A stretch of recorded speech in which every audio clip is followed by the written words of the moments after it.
வணக்கம் நண்பர்களே, எல்லாம் எப்படி இருக்கீங்க? எல்லாம் நல்லா இருக்கீங்கன்னு நினைக்கிறேன். ஸோ இந்த பதிவில் என்ன பார்க்க போகிறோம்னா, சமீபத்தில் என்னோட நண்பரை சந்தித்தேன். அவர் ஏதோ ஒரு மன வருத்தத்தில் இருந்தார். எனக்கு இந்த பிரச்சனை ஆகிடுச்சு, அந்த பிரச்சனை ஆகிடுச்சு, ரொம்ப குழம்ப ஆரம்பிச்சார். ஃபைனலாக நானும் அவர் எவ்வளோ தேர்தலான முயற்சி பண்ணேன். இது காமெடியெல்லாம் பேசி பார்த்தேன். சரி, ஒரு சில அறிவுரைகள்லாம் கொடுத்தேன், ஐடியாஸ்லாம் கொடுத்தேன்.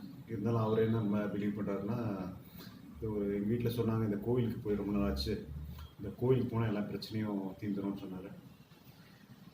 சரி, ஓகே, நீ சொல்கிற சரியாக அந்த கோவிலுக்கு போயிட்டு வந்துருங்க, ரொம்ப பிரச்சனை சீக்கிரம் சரியாயிடும்னாரு.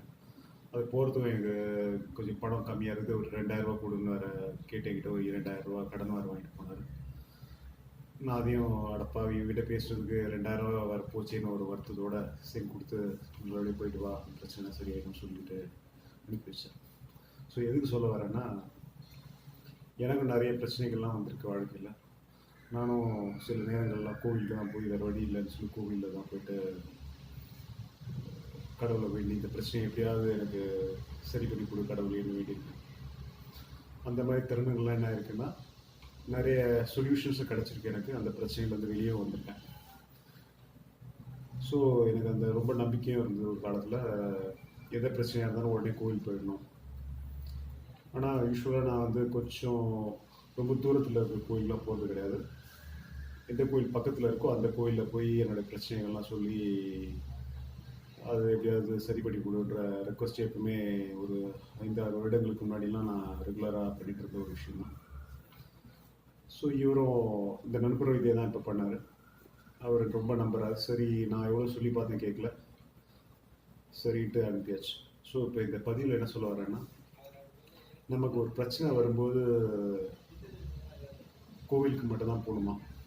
அப்போ தான் சரியாகுமா? அது எப்படி சரியாகுது? கடவுள் உடனே சரி பண்ணி கொடுத்துட்றாரா? இந்த பல கோடி மக்கள் இருக்காங்க, அவங்களுடைய ரெக்வஸ்ட் எல்லாம் கடவுள் கேட்டு சரி பண்ணுறது நீங்கள் யோசிச்சு பாருங்கள், அது சாத்தியமானது இல்லையா? இப்போ நாஸ்திகம் பேசுனா அந்த மாதிரிலாம் நினச்சிக்காதீங்க சிஸ்டர், எனக்கு தோன்ற ஒரு இது சொல்லுவாங்க. ஸோ யூஸ்வலாக என்ன ஆகும், என்னுடைய கருத்து என்னென்னா, இப்போ நம்ம ஒரு பிரச்சனை வந்தாலே ரொம்ப பதட்டப்படுவோம்.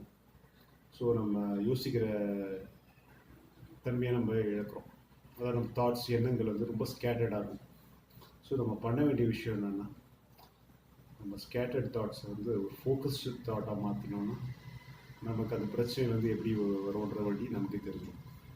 இதுதான் கோவில்கள்லையும் நடக்குது. நம்ம போய் கடவுள்கிட்ட நம்ம மனசை ஒருநிலைப்படுத்தி வேண்டுறதுனால தான் உங்களுக்கு அந்த பிரச்சனை எப்படி வெளியே வரும்ன்ற விஷயமும் தெரிய வரும்.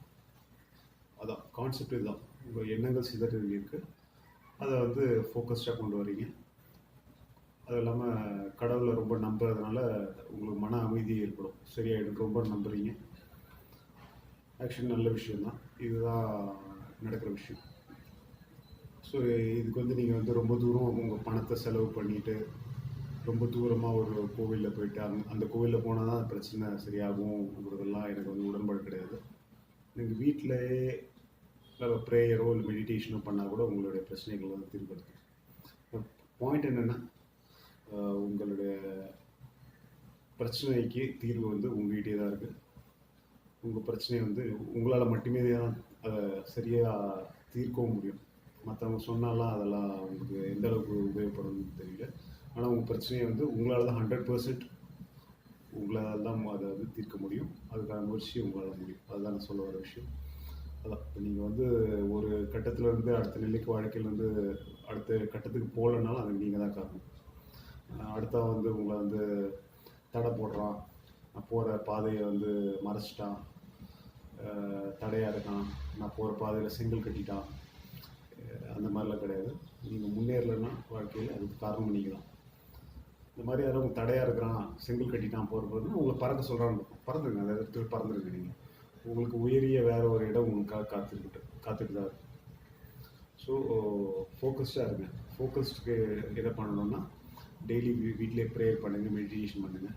இந்த சிதறிய எண்ணங்களை ஒருநிலைப்படுத்துங்க. இட்ஸ் லைக் டார்ச் தான். டார்ச் அடித்தா எப்படி நமக்கு எங்கே டார்ச் அடிக்குமோ அங்கே வெளிச்சம் கிடைக்கும் இல்லையா?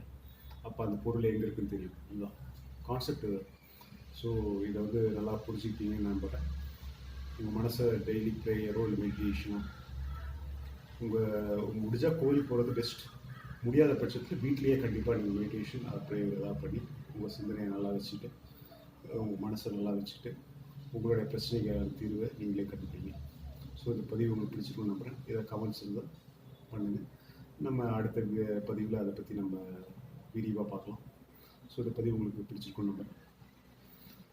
அதான் நான் சொல்ல வேண்டியது இதுதான், சொல்ல வர கருத்துக்கு என்னன்னா இதான்,